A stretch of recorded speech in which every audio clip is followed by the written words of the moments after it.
Olá pessoal, o Flamengo deu uma goleada no Corinthians de 4-0, se impondo dentro da partida e resolvendo o jogo já no primeiro tempo. O primeiro tempo foi 3-0, né? No segundo tempo, inclusive, o jogo foi morno, o Corinthians não conseguiu ameaçar muito o gol do Flamengo no segundo tempo, para tentar algum gol, ou mesmo algum lance que empolgasse sua torcida e empolgasse o próprio time em tentar alguma coisa na partida, né? O tempo foi passando no segundo tempo e o Corinthians ficou muito entregue, né? E, inclusive, a torcida do Corinthians organizada chegou depois do intervalo. Então, chegou atrasado, já chegou com o time perdendo de 3-0 e viu um jogo morno no segundo tempo, com o Flamengo ainda conseguindo fazer um gol e dar números finais à partida e exatamente sacramentar a goleada de 4-0. No primeiro tempo, o Flamengo começou o jogo no seu padrão habitual, principalmente no Maracanã, pressionando o adversário e tentando ou roubar a bola e ter o domínio do jogo. E foi o que o Flamengo conseguiu ali nos primeiros 15 minutos, né? O time do Corinthians é um time desequilibrado, né? É um time que tem um lateral esquerdo regular, né?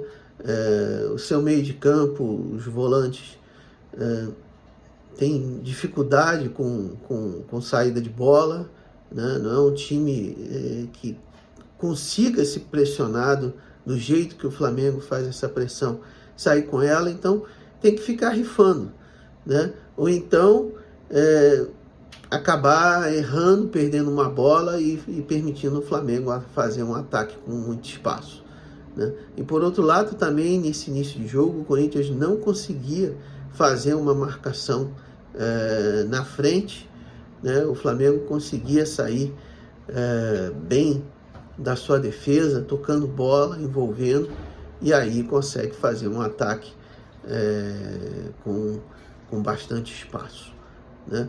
Inclusive foi assim que o Flamengo fez o gol, né? O Flamengo saiu com a bola na sua defesa, acabou conseguindo romper a linha, inclusive uma dividida do Wesley, e aí inverteu o jogo para o Cebolinha. O Cebolinha fez o facão para o meio do jeito que ele sabe fazer, né? O Ayrton Lucas passou puxando a marcação e aí ele chutou, né, com muita firmeza e colocado no cantinho para fazer 1-0. E aí o gol condicionou o resto do jogo, desmontou qualquer retranca que o Corinthians pudesse fazer, né? O Corinthians ali dos 18 minutos até levar o segundo gol, até que conseguiu equilibrar a partida, né? O Memphis veio receber bola, né, na saída da defesa, e aí o Memphis ele sabe trabalhar muito bem a bola, ele é um jogador que sabe armar o jogo, né? O problema dele é que ele, como atacante, não tem muita responsabilidade de marcação. Então, ele sabe jogar dentro da área, né? E sabe fazer essa armação de jogadas. E foi com ele fazendo isso que o Corinthians conseguiu sair da marcação pressionada do Flamengo, né? E até o Corinthians teve uma chance com o Carrilho, a bela defesa do Rossi, né? Mas ali perto dos 30 minutos o Arrascaeta fez o segundo gol, né? O Pedro jogando, né? Ele é muito bom no pivô, então para o Arrascaeta, para o De La Cruz, jogadores que sabem dar um passe vertical, o Pedro é ótimo, né? Ele chega, dá um passe vertical, alguém se projeta para receber a bola do Pedro, né? E aí o lance fica muito perigoso. O Arrascaeta foi o que recebeu ali do Pedro e acabou fazendo o segundo gol. E logo em seguida, né, o Corinthians acabou errando, dando o terceiro gol para o Flamengo. O Hugo Souza foi pressionado pelo De La Cruz, acabou dando um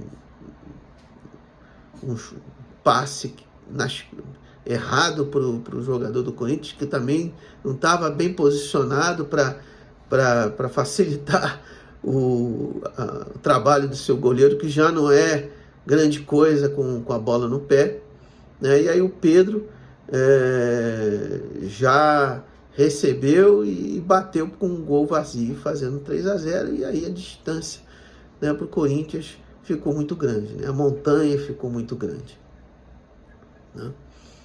E aí, para piorar para o Corinthians, o Memphis, numa dividida com o Léo Ortiz, acabou sentindo e saiu para a entrada do Igor Coronado.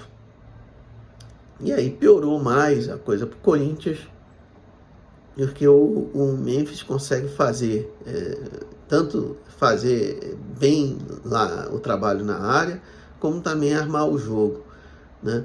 A entrada do Coronado acabou dificultando, porque o Corinthians ficou com os volantes que dificuldade de ser para o jogo. O Romero, que ele é mais um jogador mais tático do que realmente que contribui para as jogadas ofensivas, né? E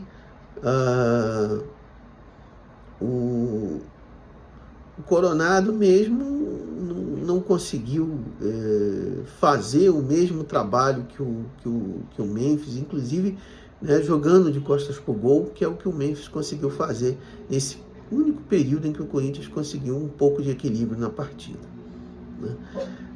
Acho que o Felipe Luiz demorou para fazer algumas das substituições, né? Ele trocou o Cebolinha pelo Luiz Araújo ali por volta dos 15 minutos do segundo tempo, mas a entrada dos outros jogadores, né, o Bruno Henrique e o Plata, que entraram ali por volta dos 30 minutos, né, acabou um pouco demorada, né, até mesmo, inclusive, a substituição acabou acontecendo depois que o Pedro bateu o pênalti do quarto gol, né?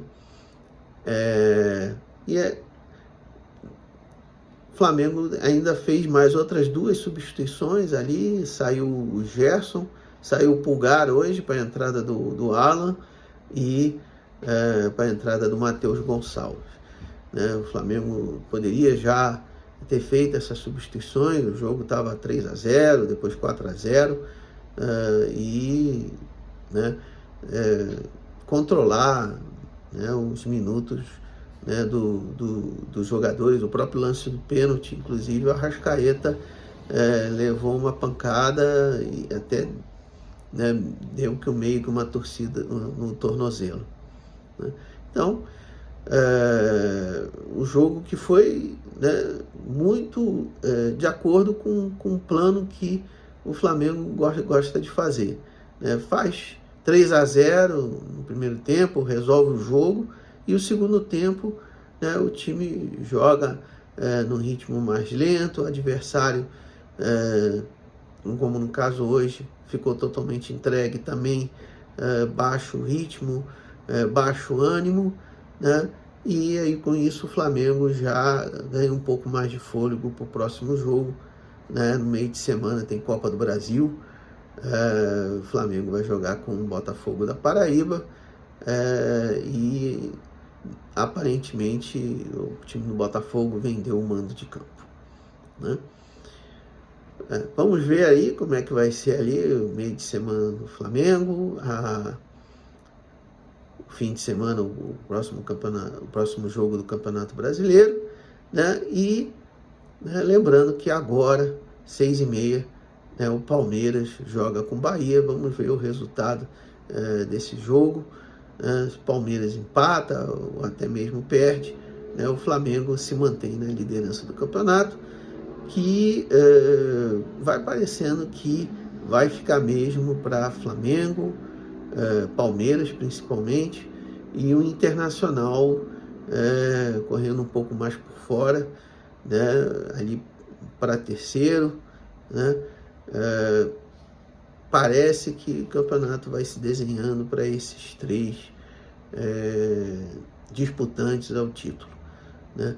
Não vejo, por enquanto, nenhuma outra equipe que esteja tendo um futebol consistente e regular para disputar o título, inclusive porque nesse campeonato, né, as equipes com elenco, né, no caso Flamengo, Palmeiras, Internacional, são exatamente as que estão já na ponta da tabela.